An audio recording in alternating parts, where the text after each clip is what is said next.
को जैसु चलिए आज का पाठ स्टार्ट करते हैं। आज है 3 अप्रैल बृहस्पतिवार। आज का पाठ लिया गया है यूहन्ना रचित सुसमाचार अध्याय 5 पद संख्या 31 से लेकर के 47 तक। इसमें ऐसा लिखा हुआ है, ईसा ने यहूदियों से कहा, यदि मैं अपने विषय में साक्ष्य देता हूँ तो मेरा साक्ष्य मान्य नहीं है। कोई दूसरा इस विषय में साक्ष्य देगा तो मैं जानता हूँ कि मेरे विषय में जो साक्ष्य देता है वह मान्य है। तुम लोगों ने यूहन्ना से पूछवाया और उसने सत्य के संबंध में साक्ष्य दिया।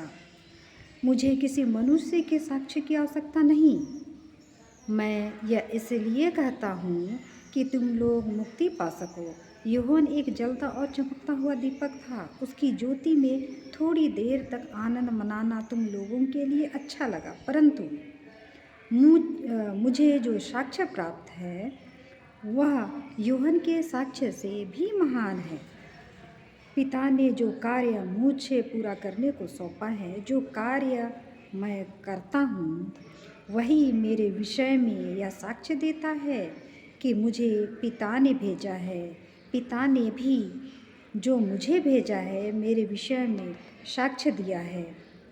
तुम लोगों ने ना तो कभी उसकी वाणी सुनी, ना उसका रूप देखा।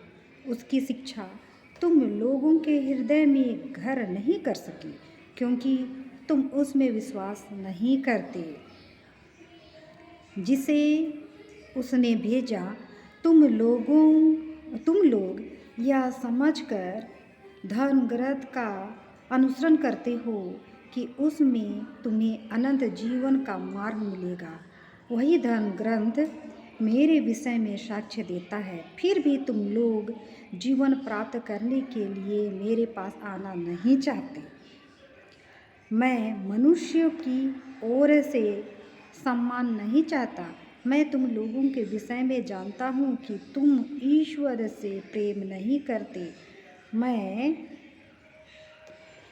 अपने पिता के नाम से आया हूँ, फिर भी तुम लोग मुझे स्वीकार नहीं करते। यदि कोई अपने ही नाम पर आए तो तुम लोग उसे स्वीकार नहीं करोगे। तुम लोग एक दूसरे से सम्मान चाहते हो और वह सम्मान नहीं चाहते जो एकमात्र ईश्वर की ओर से आता है। तो तुम लोग कैसे विश्वास कर सकते हो?